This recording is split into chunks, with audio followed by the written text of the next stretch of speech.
So you've been to this game before. You've seen this atmosphere. What do you anticipate tomorrow, especially this being the last time these two teams will play here for a long time? Well, the last time we were here for this game, it was the first night game. They were honoring Desmond, and it was electric. And of course, the game lived up to the hype. And so, the fact that this is the last go-round here in Ann Arbor, I'm hoping as a fan and calling the game, I'm hoping that we have a similar atmosphere and the game comes down to the wire and it's one of those typical Michigan-Notre Dame games that will live for many, many years to come. That's my hope. I mean, we know the atmosphere is going to be amazing. Both teams right now are thinking about great things for this season.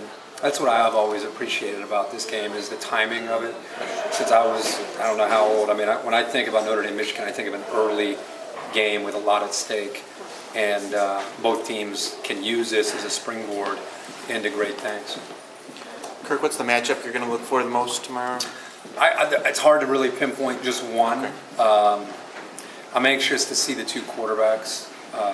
Devin, I think we all would agree, fits into what Al's trying to do with this scheme. We saw that in the latter part of last year, and now we're starting to kind of continue to see that. This will be a big opportunity, I think, for Devin to show how much he's grown, even from last year in the bowl game.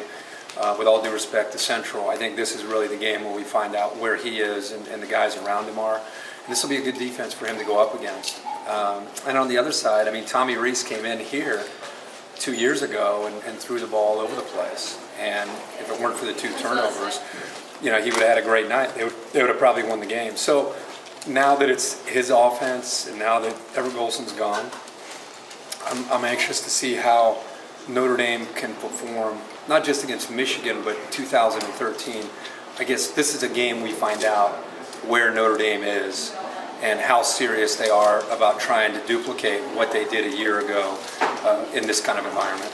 What's it like walking with Desmond out onto that set with all the Michigan fans screaming his name, wearing his jersey? Oh, it's great. I love it. I mean, I think Des is one of the greatest to ever wear the maize and blue, and it's great for us to have him on our show. So whenever we get back to Ann Arbor, it's cool. I mean, the one thing that I just tell fans right now, the whole pose, do the pose, it's just not going to happen. I mean, if you can get that message out, I'd really appreciate it because he will not do it under any circumstances.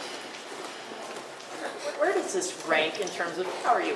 In terms of settings, college football settings, Michigan Stadium at night with this kind of matchup? I think it's not just Michigan Stadium at night. I think it's the new configuration.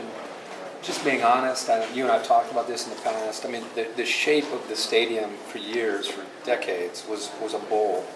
And Michigan could be ranked number one in the country, and you could come in there, and it just wasn't intimidating at all. It's over 100,000 people, but it wasn't as loud as you might think.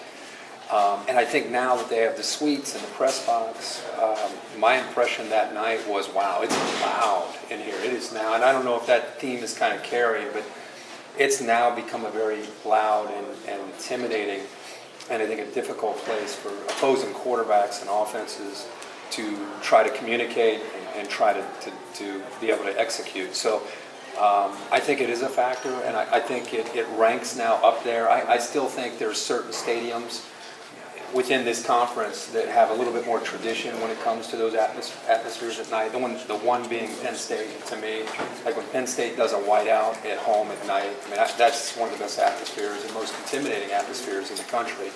But Michigan's definitely taken a huge step in the right direction.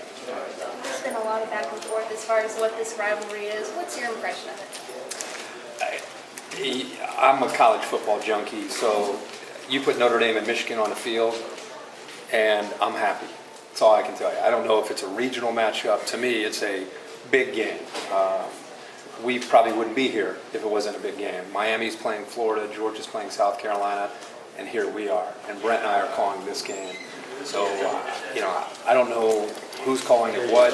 I just know that when it comes to me as a fan of the game, this game is one of those games every year that you're excited to go and watch. And I really believe, I was watching ESPN Classic or one of these stations this week, and it was Michigan and Notre Dame from maybe 4 or 5 years ago, and it was a good game, it was exciting, but that might have been a little bit more of a little pocket or regional game.